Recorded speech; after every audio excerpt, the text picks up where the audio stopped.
guys, welcome back to my channel. Now, when I did a poll not that long ago, I had some people saying they wanted more advice on how to pick a Disney World resort. Now, I've done a couple of videos on this already, and I'm not sure if people just haven't seen those or if they wanted something more. I'm not really sure, but I thought I would film another one, an updated one. I'm not sure what, 2.0 maybe. I'm not sure what I'm gonna call it, because people still obviously have a lot of questions. So in terms of the Disney hotels, there are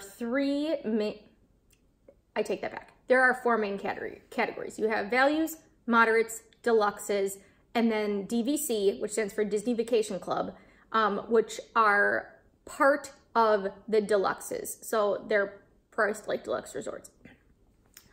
So if you are somebody, I guess first and foremost, we should talk about budget.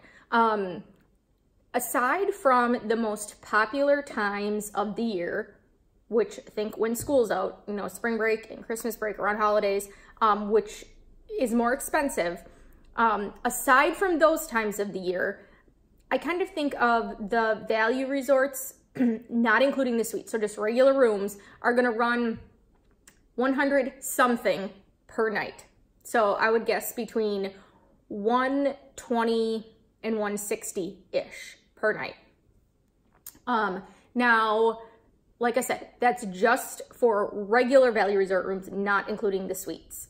Now, if talking about value family suites, there are the All-Star Music family suites, and then there are the suites at Art of Animation. So they have the Lion King, Cars, and Finding Nemo family suites. So of those, the All-Star Music family suites are the less expensive. The family suites at Art of Animation price more like a standard moderate room, even a little bit more depending on what you have. And of the Art of Animation family suites, the Finding Nemo suite is a little bit more. So keep that in mind. If you have 5 people, the standard value resort rooms hold 4 people plus an additional person under the age of 3. So 2, 1, or 0. Now, if you have 5 people that are 3 and up, you would either need 2 value resort rooms, a value resort family suite, or you could get a regular room at a moderate resort that holds 5 people. So there are a lot of options that in the value resort category that holds 5 people. So the least expensive option would probably be 2 standard value resort rooms or 1 single moderate resort room. The difference there is if you have 2 value resort rooms, if you have more than 1 adult, there is no guarantee that you're going to be together. You can request that you're next to each other. You can request that they are adjoining rooms, but as long as you have enough adults to split up into 2 rooms, regardless of the kids, if you have enough adults to split up into 2 rooms, there's no guarantee that they will be together. Disney will try their best, but you could end up separated, not even near each other, not even in the same building. So keep that in mind. That would definitely give you more room, and you would have 2 bathrooms as opposed to in a single moderate resort room, but in a moderate, the resort itself is going to be nicer. So as you go up from value to moderate to deluxe, the price is obviously increasing. The square footage of the room increases, the overall resort amenities increase. You really notice it. There really is a very big difference. There shouldn't be a difference in cleanliness. I'll say that. A lot of people are like, well, I don't want something that's nasty. And I'm like, I don't know what that is. It's still Disney standards.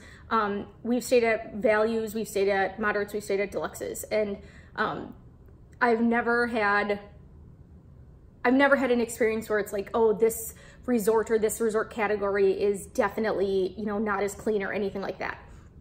So keep that in mind. All of the values and all of the moderates open up to the outside. They have open air walkways. So if you are going and there happens to be a hurricane and you are locked into your indoors, if you're in a value or in a moderate, you are stuck in your room. You cannot leave your room until they lift that ban. I'm not exactly sure what you would call it.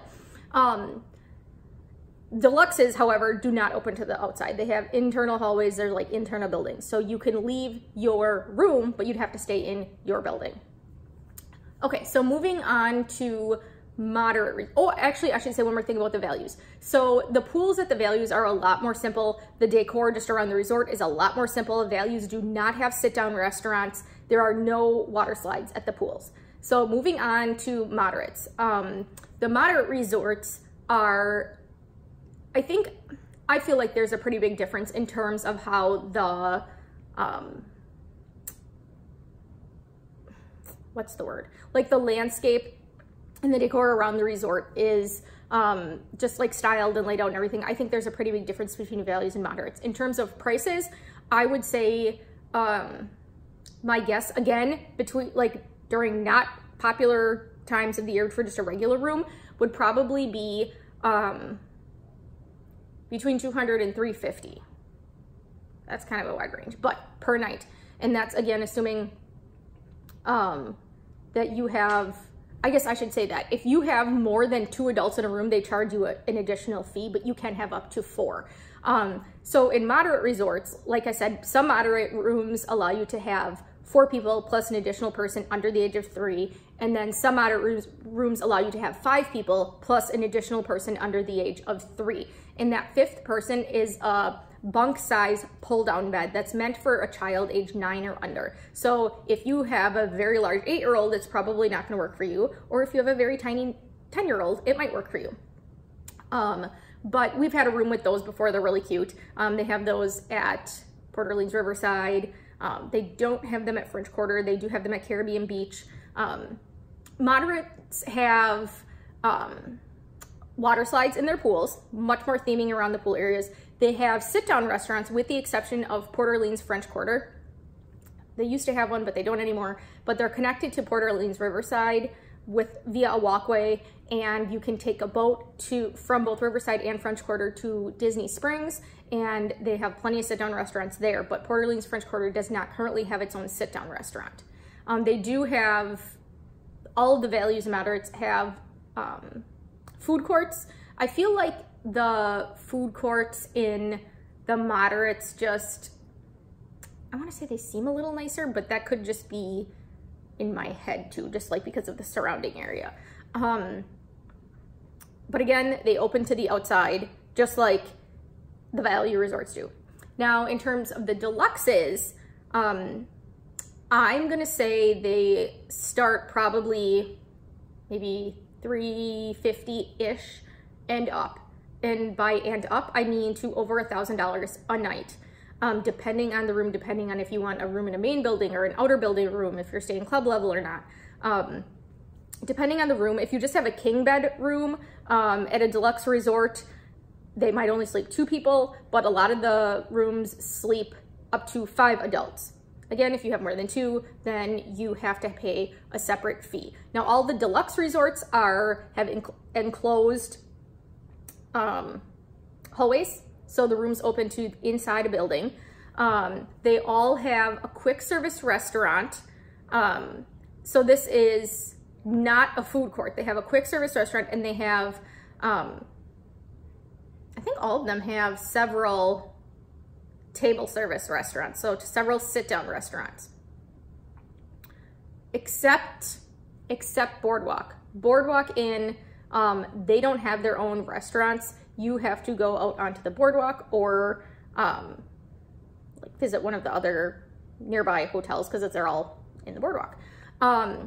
So several pools and water slides. Like there's a splash pad area in some of them. They're just, for people who want luxury, that's the hotel that you want to go to. So if you are thinking, okay, in terms of location, let's talk about that. I have a lot of people that say they want to be close to everything. Can't do it. There's not a hotel that is close to everything. Disney World is huge. It's not possible.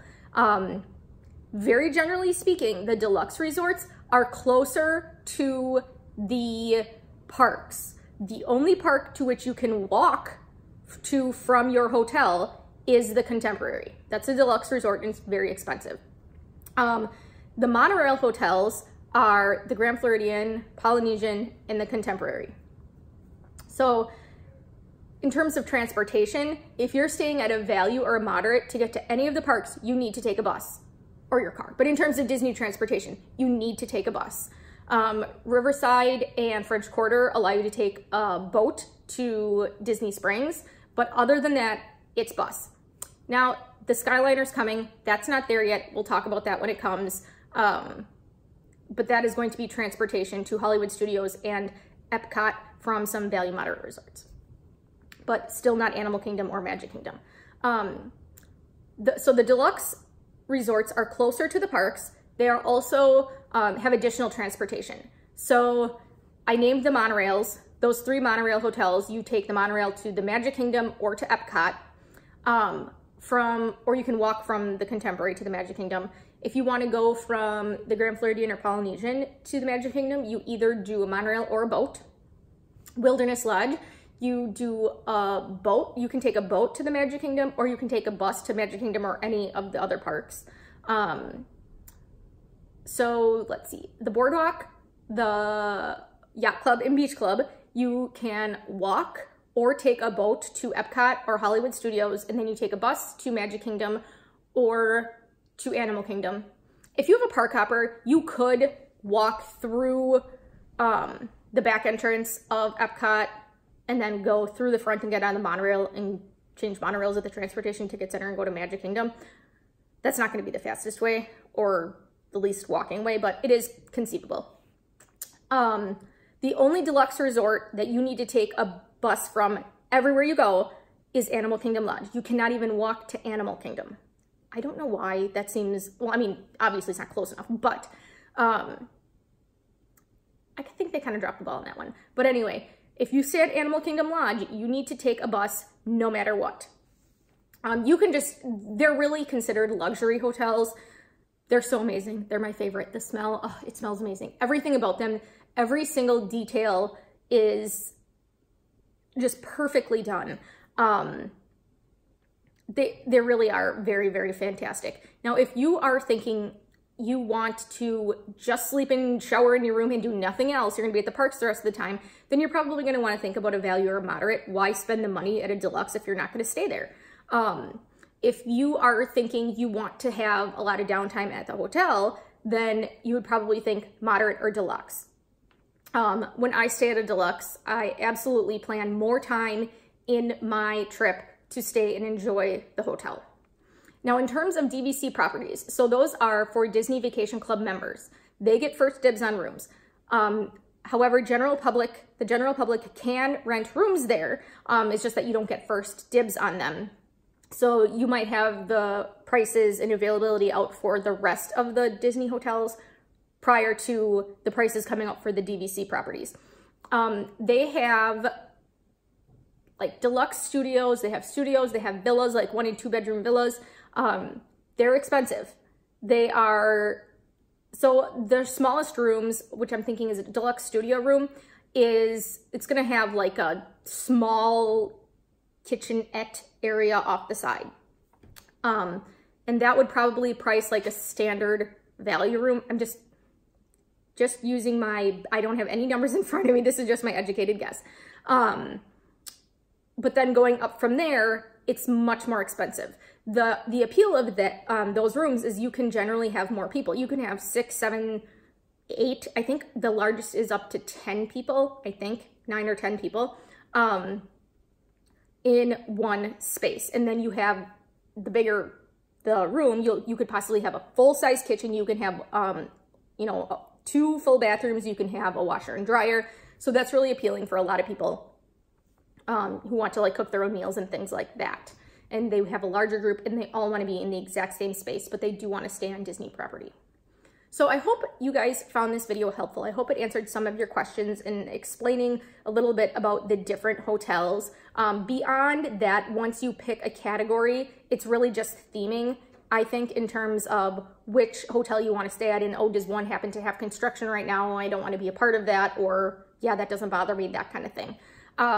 But yeah, all Disney hotels, you should not have a difference in cleanliness or in terms of like what you expect for Disney service. They're all fantastic. Do whatever you can to stay on Disney property. I think it really, really makes a difference in terms of the magic. So I hope you guys enjoyed this video, and I'll talk to you next time. Bye.